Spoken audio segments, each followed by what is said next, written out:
नमस्कार, मेरा नाम डॉक्टर मेघना शर्मा है। मैं बीकानेर के महाराजा गंगा सिंह विश्वविद्यालय में इतिहास विभाग की सहायक प्रोफेसर होने के साथ साथ सेंटर फॉर वुमेन स्टडीज के डायरेक्टर का कार्यभार संभाल रही हूं और साथ में मैं कोऑर्डिनेटर हूं पीजी डिपार्टमेंट ऑफ राजस्थानी की, जो एसएफएस में विश्वविद्यालय में रन हो रहा है। आज मैं बात करने जा रही हूं नेशनल एजुकेशन पॉलिसी पर। नई शिक्षा नीति ने बहुत सारी चीजें हमारे समक्ष रखी हैं। एक्चुअली नई शिक्षा नीति क्या है? नई शिक्षा नीति एक पॉलिसी डॉक्यूमेंट है जो 15-15 वर्ष के अंतराल पर आ जाना चाहिए, लेकिन इस बार थोड़ा सा लंबा अंतराल हो गया। 34 वर्ष के अंतराल के बाद ये डॉक्यूमेंट हमारे सामने आया है। लेकिन बेहतरीन एक चित्रण इस पॉलिसी में, एक बेहतरीन विजन को लेकर, एक बेहतरीन मिशन को लेकर, एक बेहतरीन कॉन्सेप्ट को लेकर ये हमारे सामने आया है। उसकी कुछ प्रमुख बातें मैं आपके साथ शेयर करना चाहूंगी। सबसे महत्वपूर्ण बात तो ये है कि अंडर ग्रेजुएट स्टूडेंट्स के लिए दाखिला लेने के लिए एक नेशनल टेस्टिंग एजेंसी की बात यहां कही गई है कि नेशनल टेस्टिंग एजेंसी होगी जो एंट्रेंस एग्जाम्स ऑर्गेनाइज करवाएगी और उस एग्जाम को क्लियर करने के बाद स्टूडेंट्स मनचाही इंस्टीट्यूशंस में दाखिला ले पाएंगे। ग्रांट्स देने की बात पर एक बहुत महत्वपूर्ण एक संस्थान बनाया गया है, हायर एजुकेशन ग्रांट्स कमीशन। ये वो सारे अनुदान जो शैक्षणिक अनुदान होते हैं, जो हायर एजुकेशन इंस्टीट्यूशंस को मिलते हैं, तो ये वो संस्थान होगी जो उन ग्रांट्स को प्रोवाइड करवाने का काम करेगी। अब हम बात करें कि क्या बदला हायर एजुकेशन में इस नीति में। कुछ तो बदलाव निश्चित रूप से आया होगा। जी हां, बदलाव है, और वो बदलाव ये है कि बीए का कोर्स करते वक्त कई बार ऐसा होता था कि विद्यार्थी के घर की परिस्थिति बदल गई या किसी आर्थिक परेशानी की वजह से, किसी पारिवारिक परेशानी की वजह से उसने बीए का कोर्स छोड़ दिया, तो उसकी डिग्री खतरे में आ जाती थी और उसे डिग्री नहीं मिलती थी। लेकिन नई शिक्षा नीति में ऐसा प्रावधान रखा गया है कि अगर 1 साल के बाद बच्चा फर्स्ट ईयर पढ़कर छोड़ देता है तो वो डिग्री ना हो करके वो एक सर्टिफिकेट कोर्स माना जाएगा। अगर वो बच्चा 2 साल बीए करके पढ़ाई छोड़ देता है किसी कारण से, या नौकरी लग जाने के कारण से, या पारिवारिक आर्थिक कारणों से, तो वो एडवांस सर्टिफिकेट लेकर वहां से निकल सकेगा। तीसरे साल के बाद उसे एक डिग्री दी जाएगी और चौथे साल के बाद ये संपूर्ण डिग्री होगी, और संपूर्ण डिग्री होगी शोध सहित।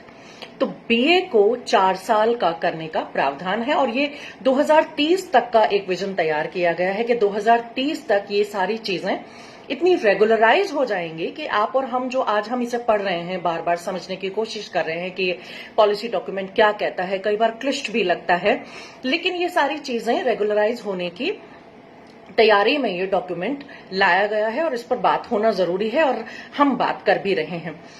दूसरी बात, अब ये तो हुई अंडर ग्रेजुएट की बात। पोस्ट ग्रेजुएशन में क्या बदला? पोस्ट ग्रेजुएशन के पास, अब पोस्ट ग्रेजुएशन के लिए अब 3 विकल्प स्टूडेंट के पास होंगे। जिस स्टूडेंट ने 4 साल की शोध डिग्री ली है, वो स्टूडेंट अब 1 ही साल में पीजी करने के बाद मास्टर्स कहलाएगा। दूसरा विकल्प ये है कि जो विद्यार्थी 3 साल की डिग्री ले रहा है बिना शोध डिग्री के, वो बच्चा 2 साल का मास्टर्स करेगा, जैसे आज होता है, 3 साल का बीए होता है और मास्टर्स डिग्री, ये ऑप्शन जिंदा है। इसके अलावा तीसरा ऑप्शन है इंटीग्रेटेड कोर्स, जिसमें 5 साल में बीए और एमए दोनों हो जाएगा। ये इंटीग्रेटेड 5 ईयर कोर्स होगा, जिस तरह से एलएलएम चलता है, इंटीग्रेटेड ग्रेजुएशन और एलएलबी एक साथ हो जाता है, उसी तरह का प्रावधान ये है। एमफिल को बंद करने का प्रावधान नई शिक्षा नीति में कहा गया है कि एमफिल को हम बंद करेंगे। तो ये एक बहुत बड़ा बदलाव है। अगर हम ये बात कहें कि ये बहुत ही विचार विमर्श करने के बाद एक बहुत ही कॉन्सेप्चुअल आइडिया नई शिक्षा नीति लेकर के आई है। सबसे बड़ी बात यह है कि ये बात करती है नॉन फॉर्मल एजुकेशन के कॉम्बिनेशंस की अगर हम बात करें तो बहुत सारे कॉम्बिनेशंस ये प्रोवाइड करती है। फिजिक्स का स्टूडेंट म्यूजिक पढ़ सकता है, म्यूजिक का स्टूडेंट केमिस्ट्री पढ़ सकता है, कोई अगर स्पोर्ट्स में इंटरेस्टेड है तो स्पोर्ट्स को भी इसमें एज अ सब्जेक्ट इंट्रोड्यूस करने की बात कही गई, जो बहुत इंपॉर्टेंट है। पहले जमाना था जब कहते थे कि पढ़ोगे तो बनोगे नवाब, लिखोगे पढ़ोगे तो बनोगे नवाब, और खेलोगे कूदोगे तो होगे खराब। लेकिन आज ये बात है कि अगर आप खेलते कूदते हैं तो स्पोर्ट्स भी अपने आप में एक सब्जेक्ट है और उसे आप एज अ सब्जेक्ट ऑप्ट करके अपने करियर को आगे ले जा सकते हैं। ये नई शिक्षा नीति का विशेष प्रावधान है।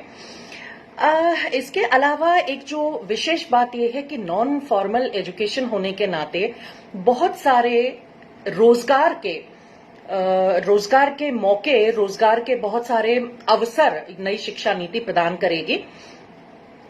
क्लासरूम से बाहर इस शिक्षा को ले जाने का पूरा प्रयास किया गया है। ऐसा ढांचा इस नीति में तैयार किया गया है और क्लासरूम से बाहर जब शिक्षा लेकर के जाएंगे तो निश्चित रूप से वो बहुत ही प्रैक्टिकल हो जाएगी। वो थ्योरेटिकल और बुकिश नहीं हो करके व्यवहारिक शिक्षा होगी।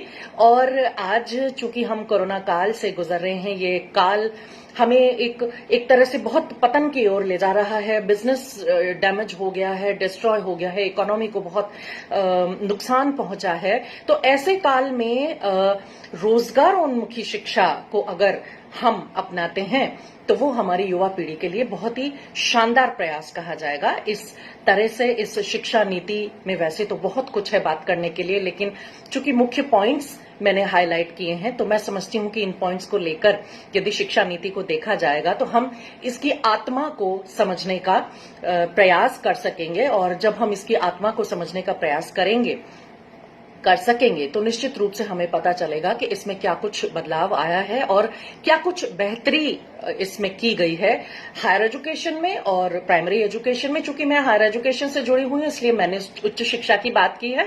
प्राइमरी एजुकेशन में भी बहुत सारा 10+2 का ढांचा पूरा बदल दिया गया है, लेकिन चूंकि बात करनी है हायर एजुकेशन की तो वो कुछ बातें मैंने आपके समक्ष रखी। मैं समझती हूं कि आप मेरी बातों से कन्विंस होंगे, तो नई शिक्षा नीति को पढ़ने का, समझने का प्रयास कीजिए और अधिक से अधिक इनके कॉन्सेप्ट्स को समझ करके आगे बढ़ने की कोशिश हमारी युवा पीढ़ी करेगी। इसी आशा के साथ, इसी विश्वास के साथ बहुत बहुत आभार मुझे सुनने के लिए, बहुत बहुत धन्यवाद और आप सभी को बेहतर भविष्य की शुभकामनाएं।